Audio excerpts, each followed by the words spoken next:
Optimism isn't sunshine and rainbows. It's fixing things, changing the way we fix things. It's running the world on smarter energy. Because if optimism never stops, then change can't either. GE Vernova, the energy of change.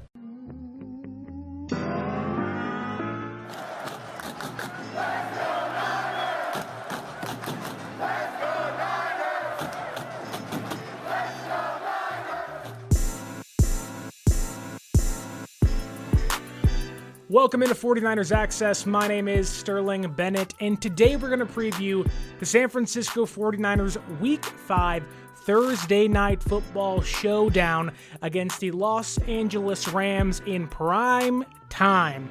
Hopefully it's a good game. It's gearing up to not being a good game because San Francisco's pretty much got their entire offense on the injured list, but we are going to have 61% of SoFi South, aka Levi's South, filled up with 61% of the 49er faithful, so good for yourself. Hopefully you used our promo code 49ers Access to buy yourself some tickets at SeatGeek.com, but the 49ers are looking to bounce back after what I'm calling maybe one of the ugliest losses of the entire Shanahan regime that saw them turn the ball over 4 different times and give up a special teams punt return, nearly 87-yard touchdown that was the eventual difference maker in the game.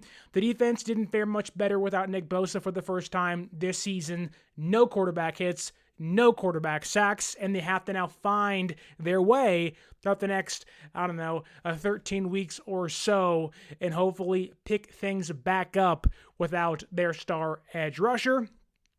And yet, they just lost that game by 5 points, and that does have the fan base somewhat hopeful that a quick turnaround on Thursday is just what San Francisco needs, and that the red and gold can steal a win on the road against another NFC West division rival. Meanwhile, the LA Rams are coming off of a tough-fought victory against the Indianapolis Colts that very easily could have seen them lose that game had second-year wide receiver Adonai Mitchell not dropped the ball trying to celebrate for a touchdown out of the back of the end zone, or had Jonathan Taylor's near 30-yard touchdown run not been called back for holding.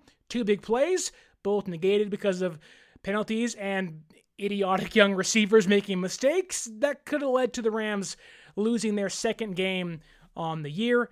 Nonetheless, they are 3-1 and also 1 blocked field goal away from being 4-0 this year because they lost a game in Philadelphia, their only loss this season, and that could have made them the only undefeated NFC team remaining. So a lot could have gone San Francisco's way, a lot could have gone the Rams' way, and vice versa, but now we're here. Week 5, 2025, Thursday Night Football. Who will come out victorious between the San Francisco 49ers and the Los Angeles Rams? Unfortunately for San Francisco, this game does not favor them whatsoever. I'm surprised. I believe they are still just 3.5-point underdogs in this game.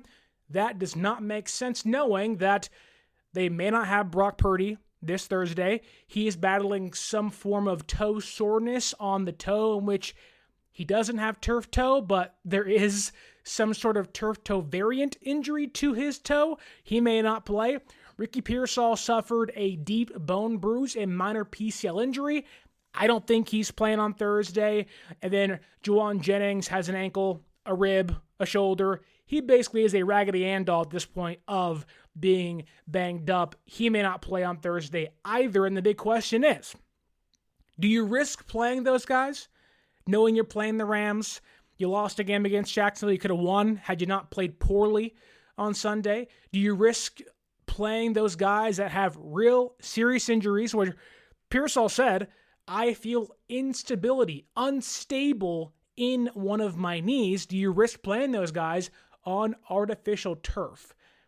I don't think you risk playing any of those guys. You kind of take the L and say, hey, Mac Jones has done fairly well for us in 2 games against the Saints and the Cardinals, not the Rams, obviously, but You've won some games with the backup quarterback. You know you're better with Purdy down the road, so maybe you play Mac Jones this Thursday night. Save your franchise quarterback. Give your guys 10 days of rest between Thursday and the next Sunday against the Buccaneers, which that game's been moved back by 3 hours, so you get an extra 3 hours to rest. Might benefit San Francisco enough to rest their starters, if you will, this Thursday and say, hey, it is what it is. We're here. We can get back week 6, Kittle, Robinson, Purdy, Pearsall, Jennings, and feel better about ourselves than being 3-2, rather than risking a serious-ending injury or a season-ending injury to some of your star players. There's a real chance San Francisco walks into week 5 with Demarcus Robinson, who played, 10 snaps against Jacksonville in his debut this year, Kendrick Bourne, who had 3 drops against Jacksonville, Sky Moore, Marquez Valdez-Scantling, and maybe a practice squad elevated Russell Gage, Junior Burgeon, on Thursday night as their top receiving threats, and that's not great. But on top of that, you could maybe swallow some of your receivers being out, yet the run game is still ineffective. They don't have a rushing touchdown yet through 4 games. The only team this year yet to have a rushing touchdown. Oh, and by the way, your defense still doesn't have Nick Bosa. So you have to find a way to win this game without maybe your best defensive player, not named Fred Warner, your franchise quarterback, your 2 top receivers this year. You still don't have Kittle, and a run game that can't move the football. They are behind the 8 ball. In no way should anybody be picking San Francisco to upset the Rams, but we are going to try to find an avenue of victory for San Francisco while giving the Rams all the credit in the world. They've been really good in 2025. So without further ado, let's dive in. Niners, Rams. How can San Francisco win and pull the upset on the road in prime time? I'll say this. While San Francisco is on short rest, so are the Rams. Now, the Rams are at home, but an hour plane ride from L.A. Is not that far. From Santa Clara, San Jose to L.A., it's about an hour and 15 minutes. The rest really isn't that big of a deal. There's no advantage there for the Rams sleeping in their own home, really. But there are some narratives flying around on social media. I asked some fans today, hey, what gives you hope that San Francisco may actually be able to pull this out? Because I'm sure you're feeling pretty down right now.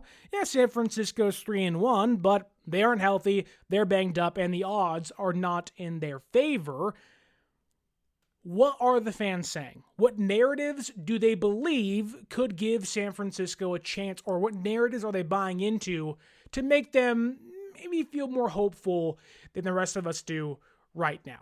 The first narrative I want to address is they got embarrassed by Jacksonville, so they'll come out angry and motivated against the Rams. I'll tell you this, they should do that anyways. Had you beaten Jacksonville, you should be just as angry, just as motivated, because you played a terrible game no matter the outcome.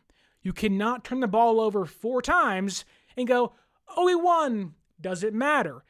You should be just as motivated, just as anxious to take the field, knowing you're playing an NFC West division rival in their home. That should give you all the motivation you need. Losing against Jacksonville sucks in itself, but that shouldn't determine your mindset against the following team the next week. But maybe San Francisco has a point to prove. We didn't play our best game. We got to change things. No Nick Bosa, no quarterback hits, no quarterback sacks. We have to find a way to get home. Maybe we do see a more motivated San Francisco, a more, maybe more buttoned up San Francisco this Thursday. The next narrative that we have is Matthew Stafford will throw interceptions and give the game away. And I think that kind of pairs with how the previous narrative went of being more motivated, being angry you lost against Jacksonville. To Bobo's point in the YouTube chat, you also got swept by San Francisco or by the Rams last year. You lost 2 games in a row. You blew games against the Rams last year. You had them beat in the first one at SoFi Stadium. You blew that game late in the second half. Second game was close the entire way. Dre Greenlaw's return. Your offense couldn't put any points up. That was the Deebo Samuel dropped wide open touchdown pass over the middle and was the biggest difference maker in the game. So you heard Kyren Williams, the Rams running back last year, say, we are the big brother now. We are, they're calling us daddy, if you will. If you're San Francisco, that should motivate you enough. But back to this Matthew Stafford narrative here. He'll throw picks. He'll give the game away. It's certainly possible. And San Francisco seems like they're really close to kind of breaking through that glass ceiling of not having an interception since last season against the Seahawks. But I'll tell you this. To disprove this point, Matthew Stafford has the 17th lowest turnover-worthy play percentage in football and has a 4-to-1 touchdown to interception ratio this year. He has 8 touchdowns. He has 2 interceptions. He's not going to give you the game back, at least from what he's shown in the first 4 games. Now, could that change? Yes, he has thrown 2 picks. Yes, he has put his team, like in Philadelphia, on the road at the Link in an early deficit because of turnovers. But if you're San Francisco, it's not just about getting turnovers. You have to capitalize on those takeaways you're getting. Yeah, forcing turnovers is great, but can you capitalize? And I'm just not sure that Stafford, who is playing out of his mind right now, is going to give you the game, give you the ball back. But maybe San Francisco got one called back. Upton Stout had a big pick, got called back against Jacksonville. Maybe that changes on Thursday against the Rams. The next narrative is Kyle Shanahan owns Sean McVay. And that feels right saying it. However, those numbers have dwindled. The ownage has dwindled in recent years.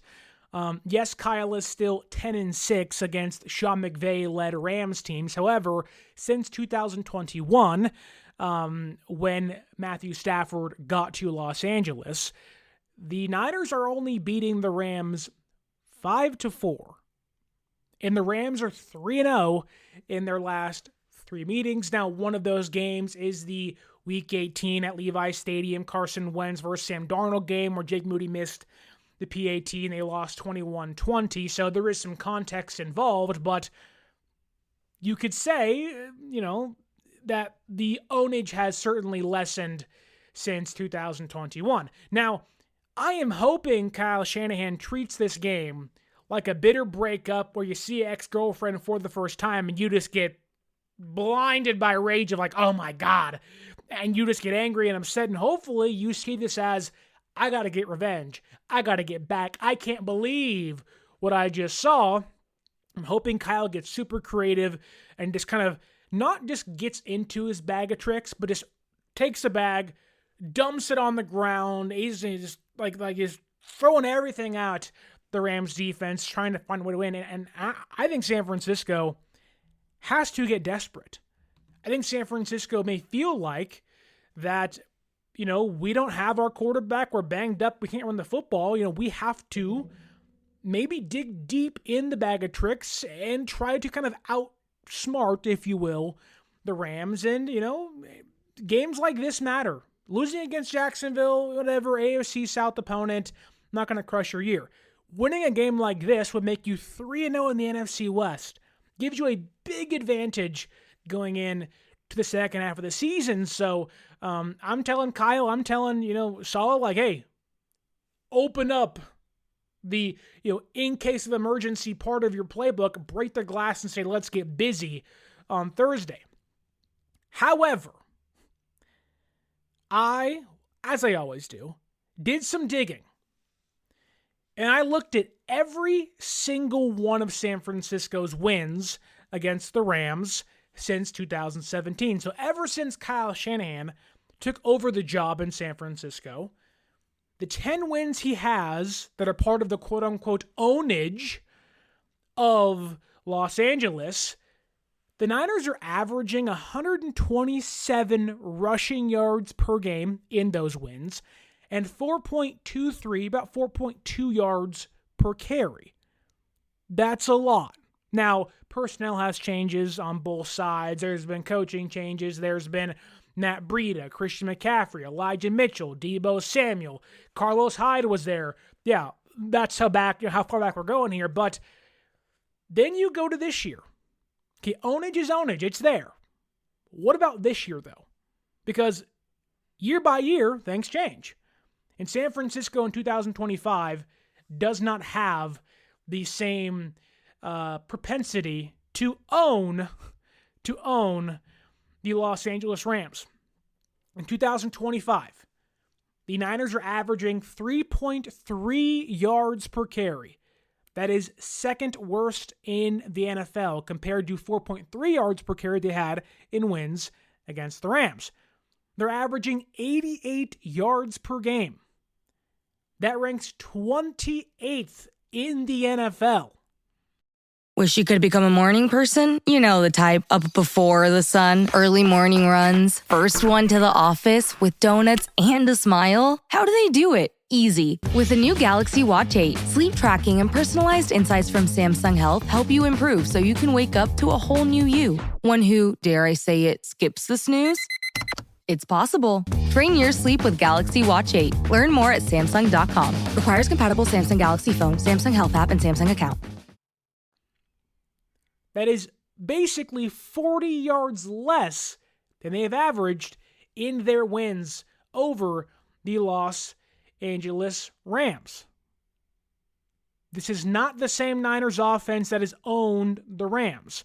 And I can tell you this now, for as happy as I am to not have Deebo Samuel on this offense, to get rid of that contract, move on, and kind of, be able to move forward without him, San Francisco really needs a Deebo Samuel type of player on offense right now. You're dropping back 40 times a game because you can't run the football. You wish you had somebody with Pearsall out and Ayuk still out and Kittle out that you can take over a game with, that you can utilize behind the line of scrimmage that can be a weapon for you. San Francisco doesn't have that. He doesn't have that. They don't have it this year. They don't have those guys. And you hope it's Christian McCaffrey, but the offensive line can only, isn't opening up lanes for him. He can only do so much, and so you wish you had guys out on screen passes, receivers that can actually run block for you, which the guys they've had this year have not shown they can do that yet, or at least the guys that have been healthy for most of the year haven't done that as much. So you wish you had kind of a Deebo Samuel type guy that can just be this overall kind of game-changing, game-wrecking offensive player, because he was the biggest difference maker in many of those games in Shanahan's ownage of the Rams, which doesn't mean they can't win without Deebo. They've done it before. They'll do it again. But the point is, with how banged up San Francisco is, or how bad the offensive line's been, having a player like Prime Deebo, or at least 2023 Deebo, would go a long way into helping San Francisco get a dub. But more importantly, finding a way to run the football effectively would change games. Obviously, against Jacksonville it would have, and other teams it does too. But against the Rams, they've owned the Rams on the ground. Nearly 130 yards and 4.2 yards per carry in wins. This year, 3.3 yards per carry and 88 yards per game. That's not going to cut it. So the narratives that fans are buying into to give them some hope, hey, do it. I hope I can be there with you when it maybe happens on Thursday, but I just don't buy in to the narratives of, hey, Kyle owns the Rams. Stafford's going to give it up. It's not the same. It's not the same whatsoever. But I do want to get into the Rams offense for a second, because I think the Niners defense, Saleh and company, are going to have their hands full trying to stop the Los Angeles Rams on Thursday night. Obviously, we know Sean McVay, wide zone, attack middle of the football field. They want to run, like they do all the things that Shanahan does, and probably more. It's one of the best run offenses in football. They do not have peaks and valleys. In fact, some of their offensive stats don't make sense. The Rams are averaging about 12 yards per half, so about 24, 25 points per game.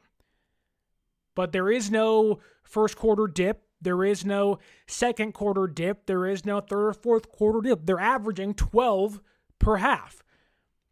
Yet they don't hold the ball very long. They are 21st in time of possession. It's quick hits all the way downfield. Bing, bang, boom. They put some points up on you really quickly. They rank 13th in third down conversion rate. Yet they face the 6th lowest amount of third downs per game. They are highly successful on first and second down. And when they get to the red zone, it's just a 50% red zone conversion rate.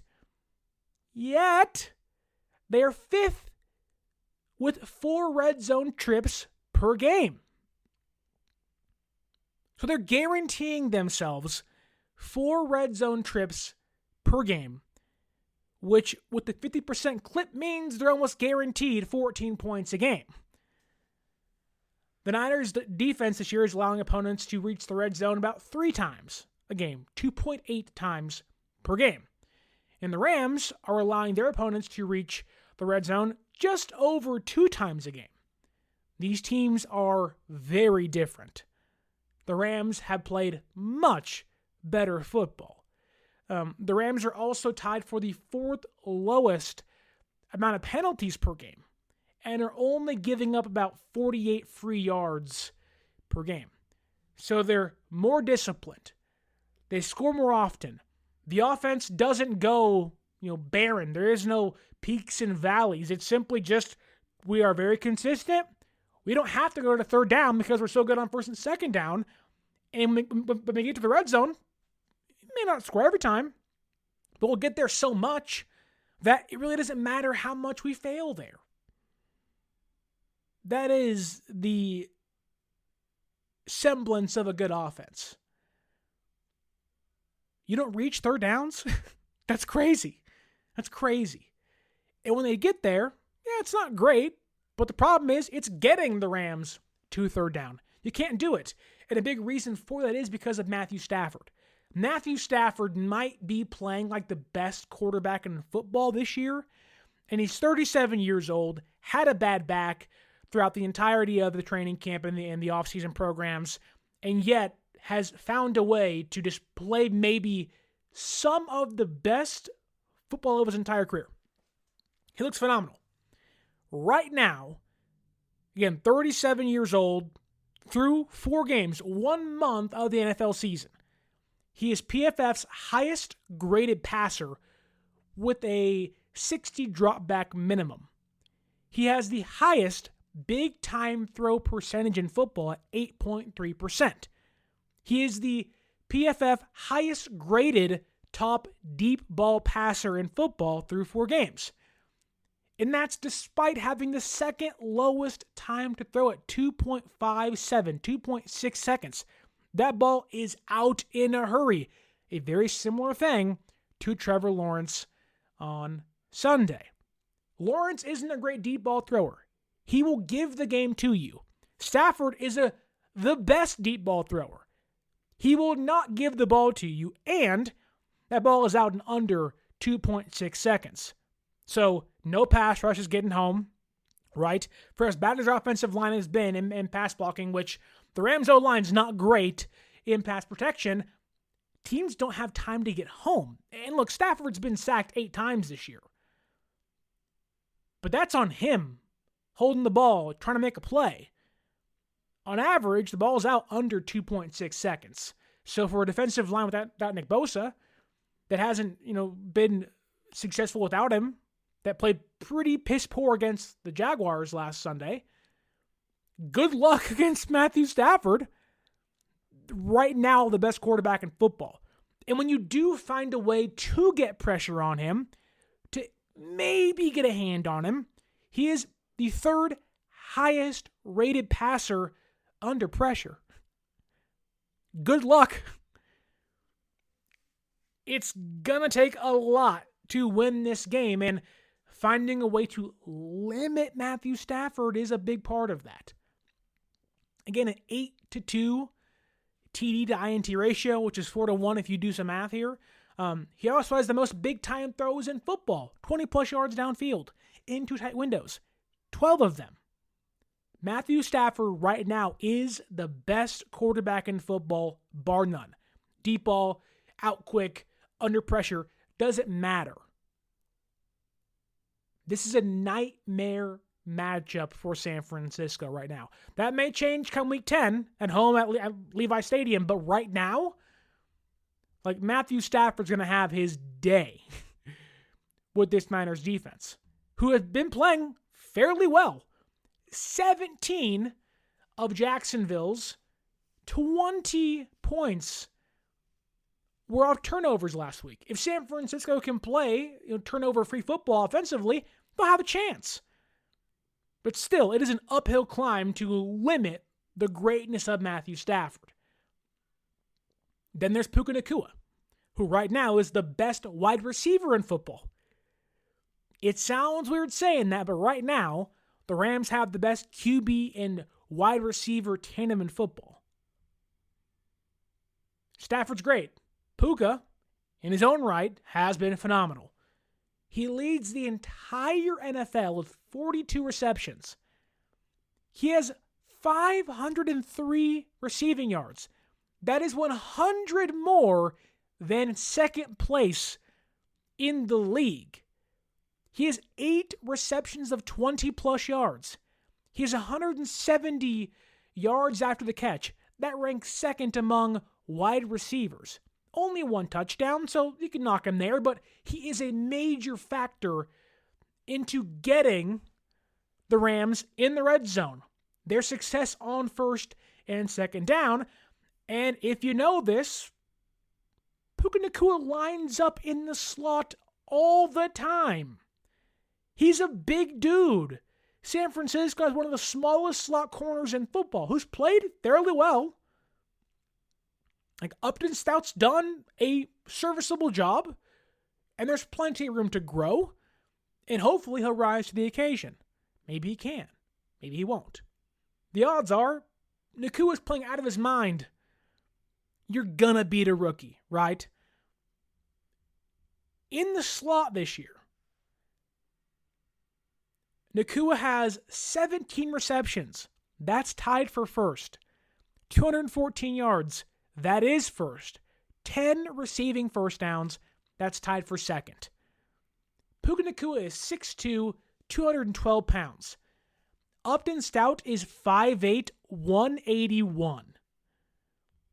If you have Puka Nacua on your fantasy team and he isn't starting for whatever reason, start him. Whatever over-under they have for receptions and receiving yards, take the over in both. Now, maybe San Francisco utilizes Jair Brown here, bigger-bodied safety against a bigger-body receiver. That's certainly an option. Maybe that's the case. And okay, maybe that does give you some physical equality to Nacua. But the odds are Nakua's route running will just dice up a slower Jair Brown.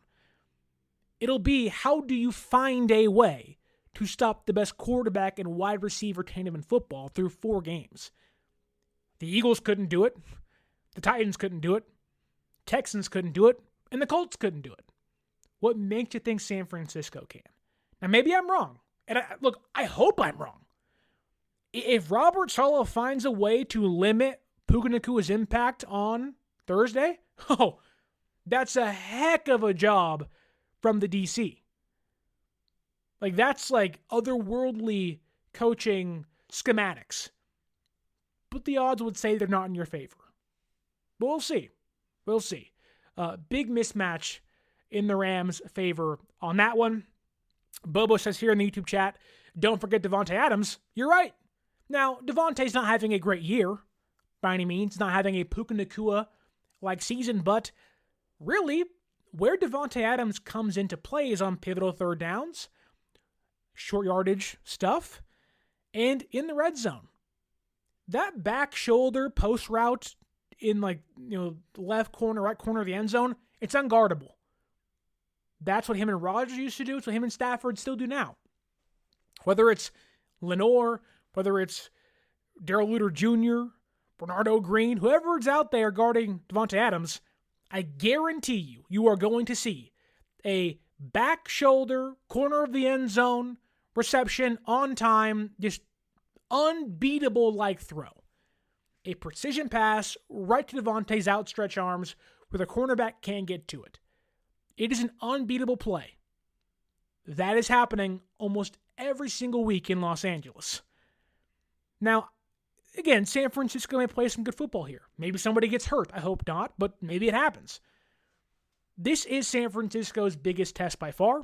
Offensively, defensively, they are going to have their hands full with the Rams' passing attack. And they'll drop back 30-plus times, 40-plus times. They don't care. They know their bread and butter is through Matthew Stafford. He's efficient, gets the ball out quick. Now, maybe you can say San Francisco's zone-heavy defense, cover 1, cover 3, maybe they can slow down the Rams' passing attack. The Rams only have one wide receiver, it's Puka Nacua, shocking, that has an above-average wide receiver grade on PFF in zone coverage.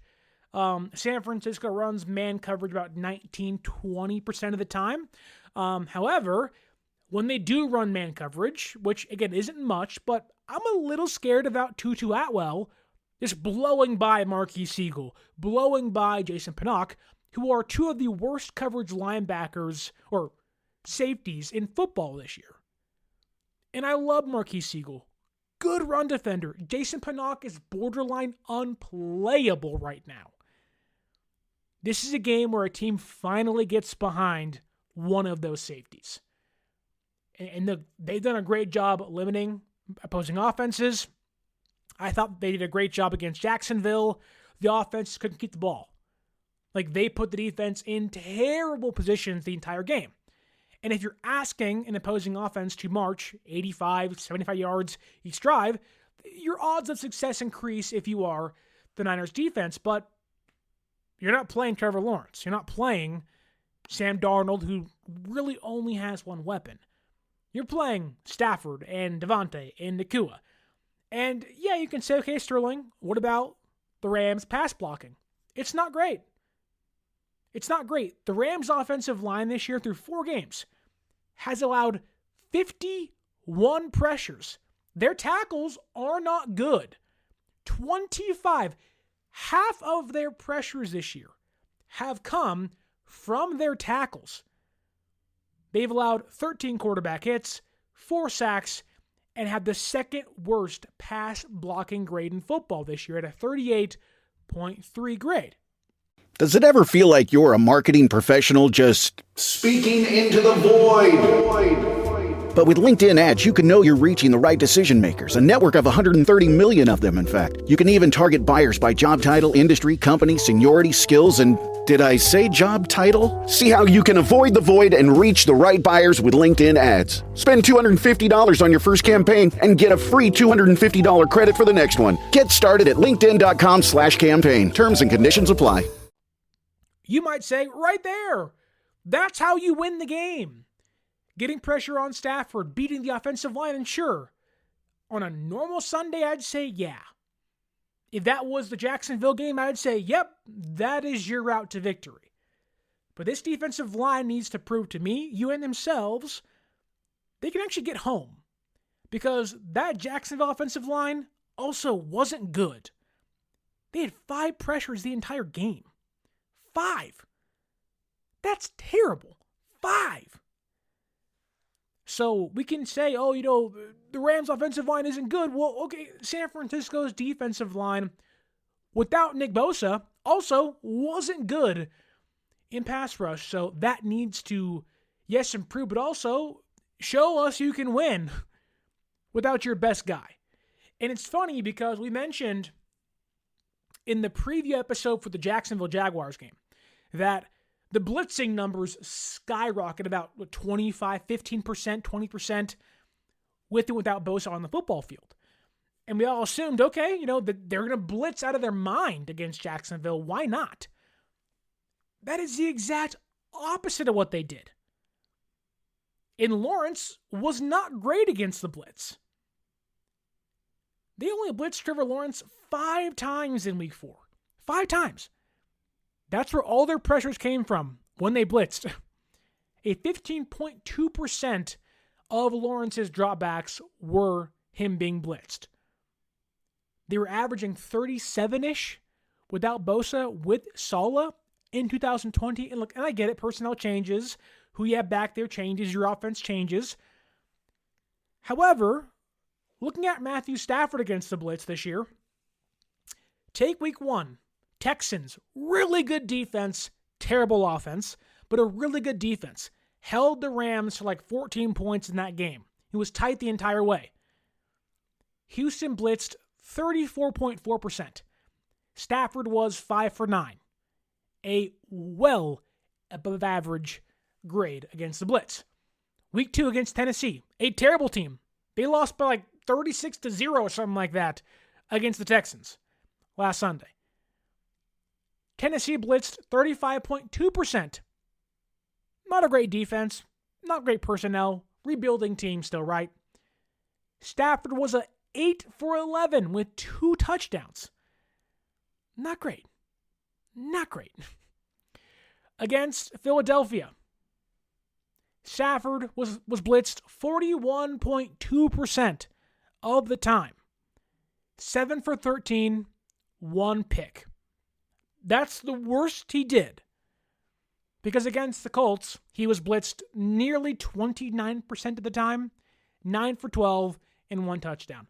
So against the blitz this year, in a varying degree of percentages, Stafford has 3 touchdowns, 1 pick, and a really above 60% completion rate.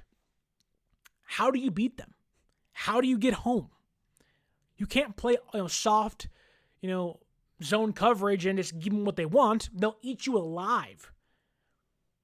You can't play press. They have a physical mismatch with you at receiver and cornerback. Look, I don't call defensive games. I'm not a DC. They'll find a way to beat them, but this is a near impossible task thus far through 4 games. Now, maybe he'll make a mistake. Stafford will. Maybe Stafford gets hurt. I don't know. I hope not. I want guys to stay healthy, but this Rams team is one of the best in football. And that's only on offense. We haven't even got to the defense yet. And we haven't even got to the rushing offense for the Rams. Because the Rams, despite all their greatness in the passing game, and look, it's great, they can run the football at the top 5, top 10 clip in the league.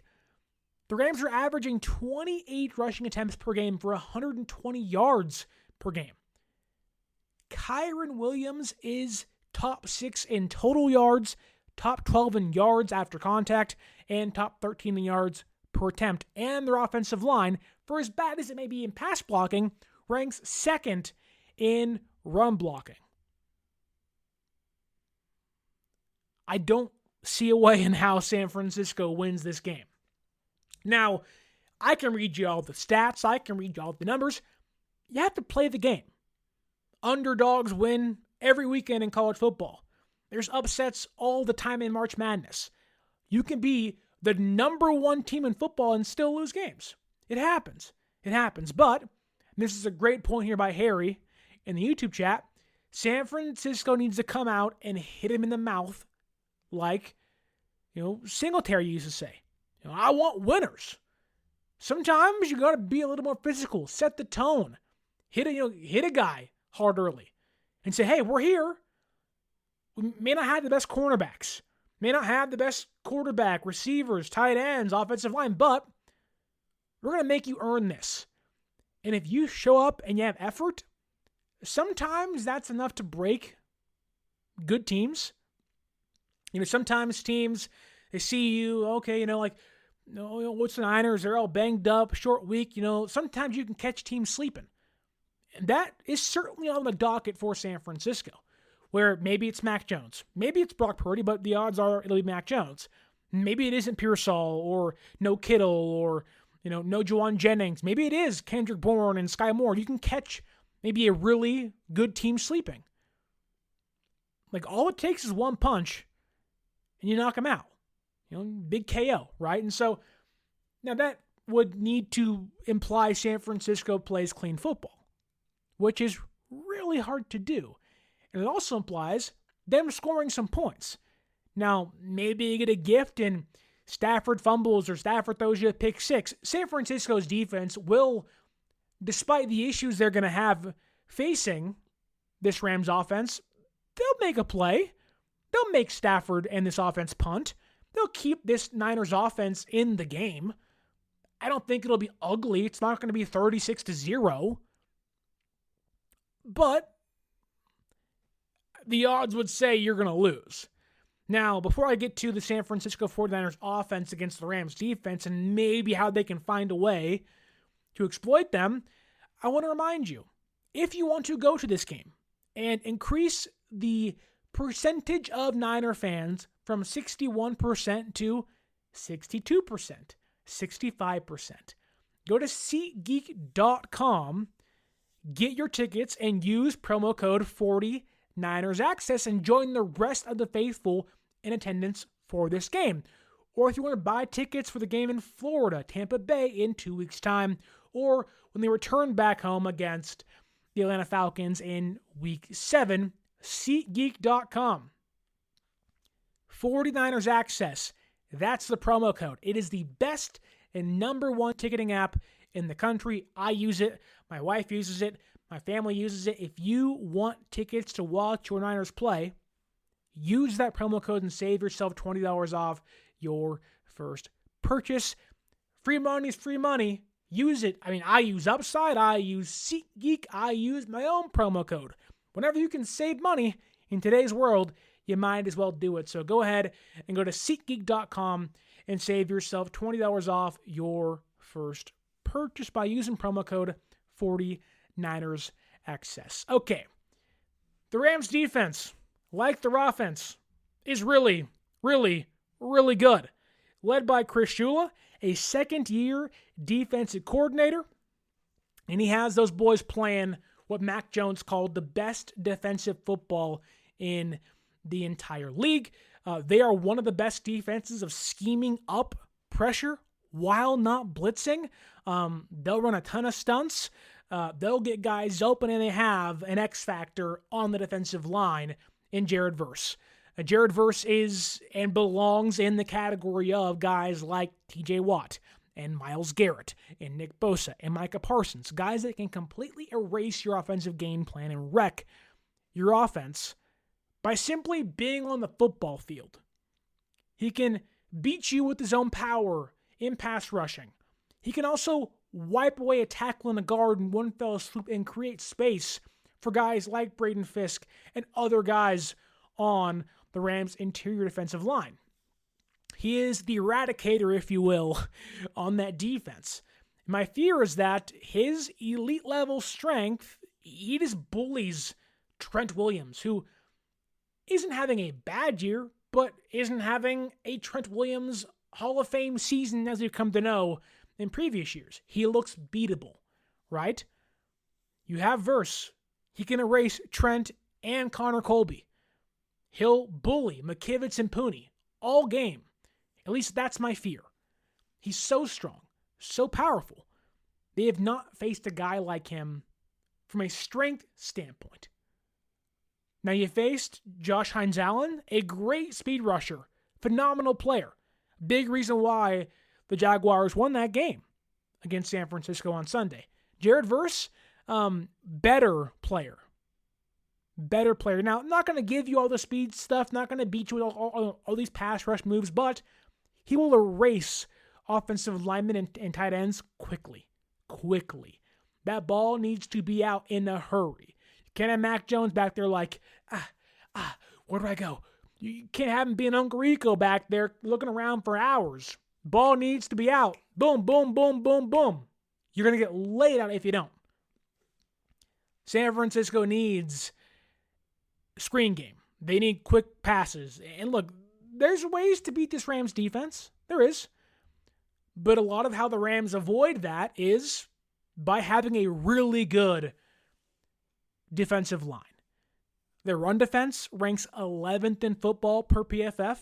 I think they're in a similar boat to the Cardinals, who, if you listened or watched the episode previewing that game, of like, they've got out to early leads. They played some bad offenses. Their biggest win of the year was, or they lost the game, but their biggest win from a run defense standpoint was stopping Saquon Barkley. Well, they got out to a really big lead in that game. And the Eagles just had to play catch up, and they won the game. But Saquon was rendered kind of not useless, but on the ground wasn't a Saquon Barkley 120 plus yard game because of an early lead. You force Hurts to drop back 30, 40 times a game, right?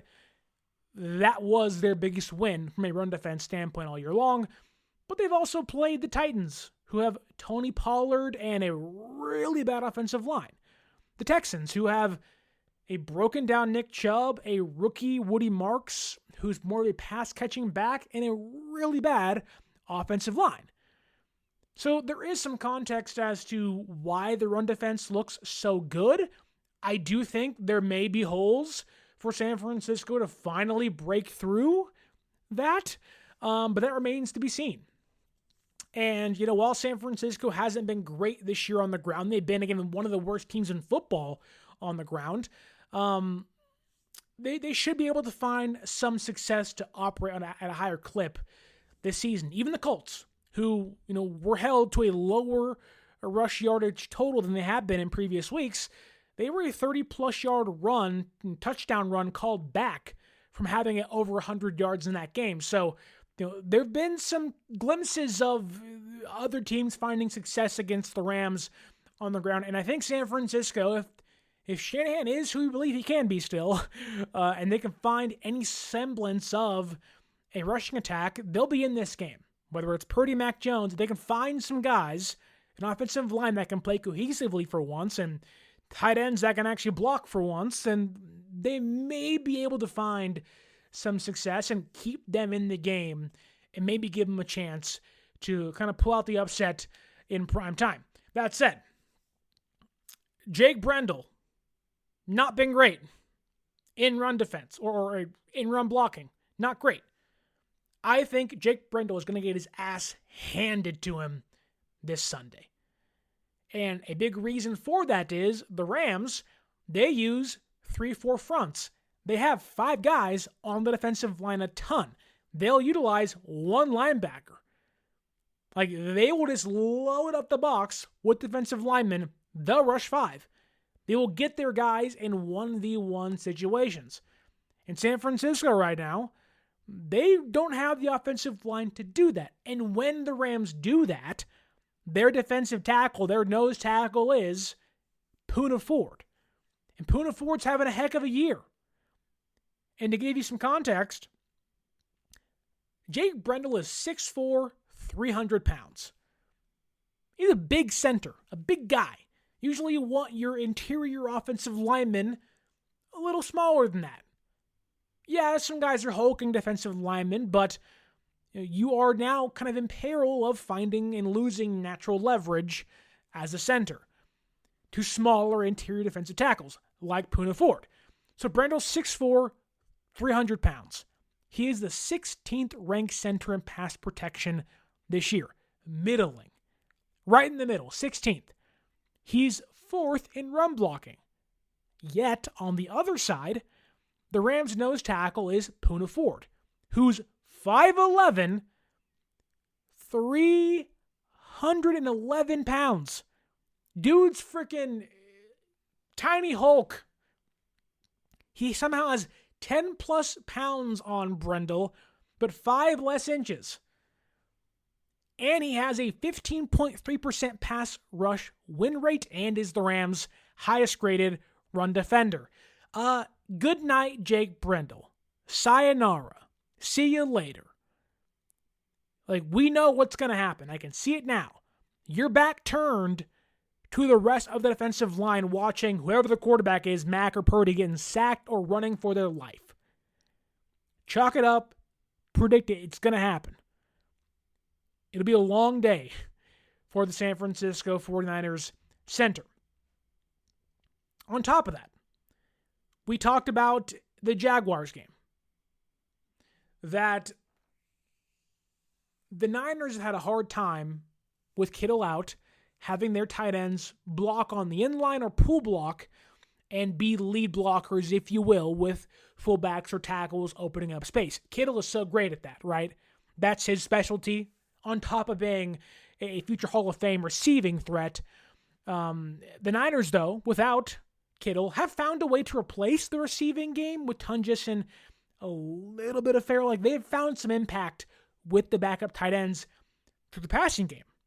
But blocking-wise, on the ground in the running game, where Kittle is so good at, which you'd think this wouldn't change much, but it does, and it shows you why he's so impactful and shows you why he's so valuable to this Niners offense. On designed running plays since 2024, George Kittle, on the field, San Francisco is averaging 4.9 yards per carry, almost 5 yards per carry. Without George Kittle, 3.3 yards per carry. That's what they're averaging now. I don't want to say Kittle is the biggest factor in them not being able to run the football, but Ayuk's a great run blocker. He's an out there. Pearsall is an okay run blocker. He's not terrible. He'll try. He isn't going to be out there, it seems like. Jauan Jennings, great run blocker. Probably not going to play.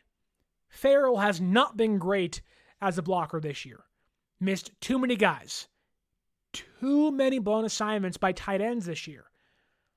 Big reason why San Francisco has not found success on the ground.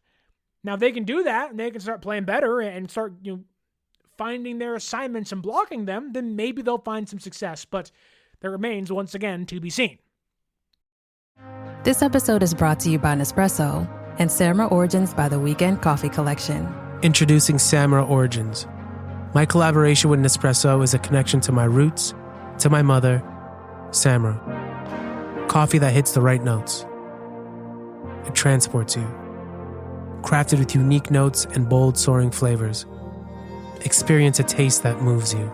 Nespresso and Samra Origins. Discover more at Nespresso.com.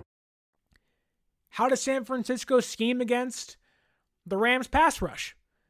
Jared Verse again. 18 pressures this year. A 26.1% pass rush win rate. When you go to true pass rushing downs and sets, 33%. 1/3 of his pass rushing snaps, he's winning. That's the highest in football, I believe. It's really high. Really high. But he'll open up stunts or open up space on stunts for Braden Fisk and Kobe Turner. And on the other end of the defensive line for Los Angeles, Byron Young has 5 sacks. Now, they're more of, effort sacks. He's not going to beat you 1v1, but you have guys like Verse that can draw guys out of the pocket. You have Byron Young on the other side cleaning things up. It's a really good front 4, front 5, front 7 for the Rams. That defensive line is great. They have to find a way to get the ball out quickly and find a way to run the football. And it goes back to, you wish you had a Deebo Samuel type player that you can have get the ball out really quickly. And just say, here, like feed him. You don't have that guy though. I'm not saying go get Deebo back. I'm just saying you wish you had, with all the injuries that are going on and the inconsistencies you had. Deebo was kind of the great resetter for the offense, kind of get you back to your identity. The Niners offense doesn't really have an identity. Quarterbacks drop back 40 times per game. You can't run the football.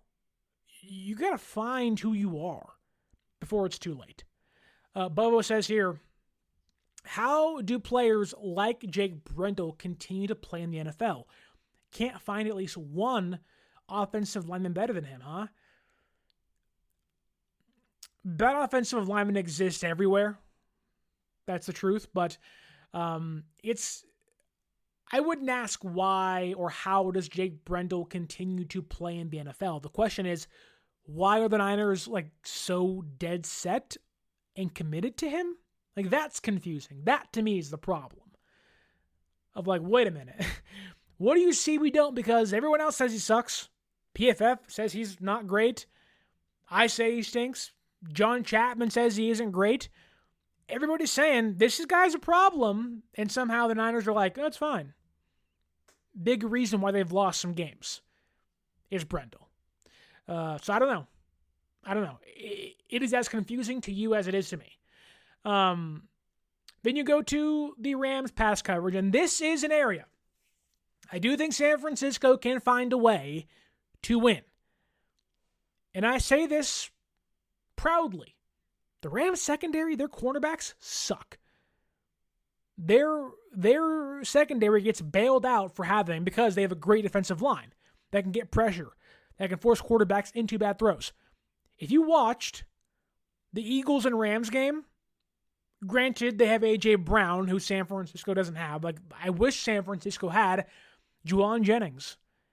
I wish San Francisco had Brandon Ayuk, and more so Jauan, a dominating, bigger-bodied receiver that can bully these dudes on the Rams secondary. Their secondary is pencil thin.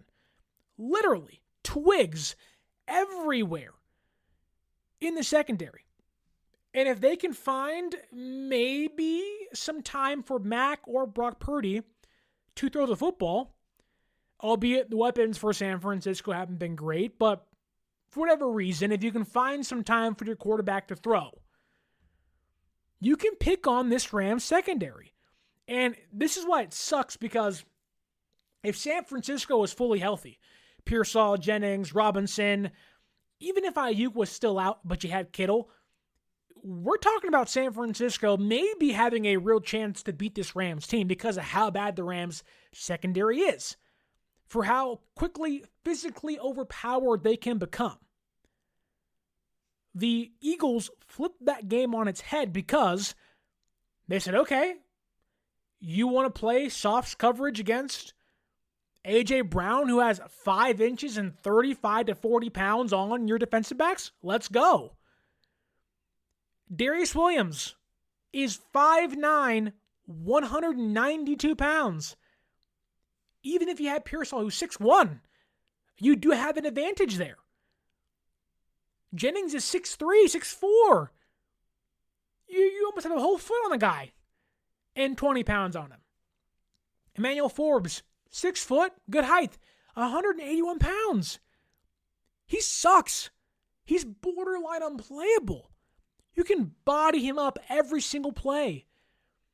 And Kobe Durant, probably their best coverage player, is 5'11", 182. A much more balanced physical body for a cornerback. For reference, Demo Lenore is 5'10", 210 pounds.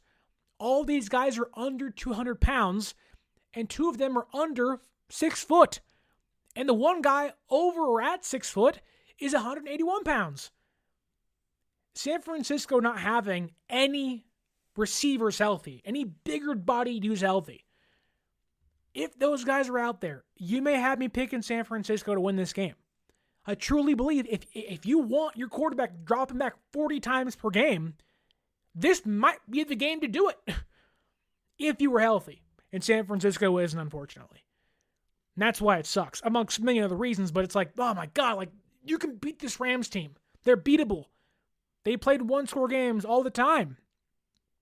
And San Francisco, healthy, would at least have a pretty good chance to upset them at home. I do want to highlight 2 more things, though, because I want to pat myself on the back. I want to gloat a little bit. Doing some preparation for the show, I went back all the way to 2023.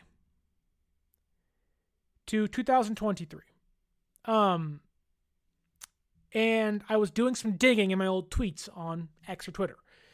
And I found one leading up to the draft of that year. And I'll read it for you right here.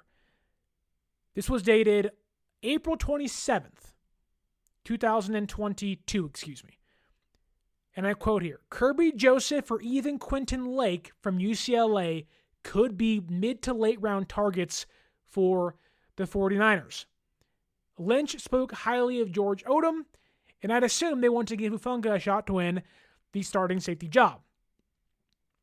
Joseph is more of a free safety, but Lake is one of the smartest safeties in football. The Rams drafted Quentin Lake that year, and I was butthurt out the wazoo because of it. Quentin Lake this year has been a monster. He's been targeted 16 times playing a slot/free safety hybrid role for the Rams. 16 targets. 8 receptions allowed. 5 PBUs. 56.3 passer rating allowed this year, and a 74.9 PFF coverage grade. That is 8th among safeties. Having a great year. Wanted to give myself some kudos, but also give Quentin Lake kudos. He's probably their best player in that secondary. They don't have their number one cornerback, who is Akello Witherspoon. That tells you everything you need to know about how bad this Rams secondary can be. And if there's one area where San Francisco can win this game, it is beating and targeting those guys over and over again. I just wish there was some bigger bodies out there to do so. The last thing, though. San Francisco has one of the worst special teams unit in football this year. Hasn't changed since last year. They can make kicks now. They just can't cover kicks still, unfortunately, or punts. The Rams kicker this year, because they changed the kickoff rule last year, has been one of the best at kickoffs. And San Francisco has really struggled to find field positioning on their kicks. Whether it's Sky Moore, whether it's Guerrero, one of those two boneheads are always saying, oh, ball's in the end zone, I'm still running. Always let it go. But the Rams kicker this year, Joshua Carty, has 20 kickoffs. 20 kickoffs, so 5 kickoffs per game. 11 of the 20, just over half, have resulted in field position starting inside or at the opponent's 20-yard line. No other kicker has done it 6 more times this season. He is pinning opponents inside their own goal line more than anybody else in football. So if you're reading it right and you're listening for an hour, San Francisco does not have the defensive advantage. That's on the Rams.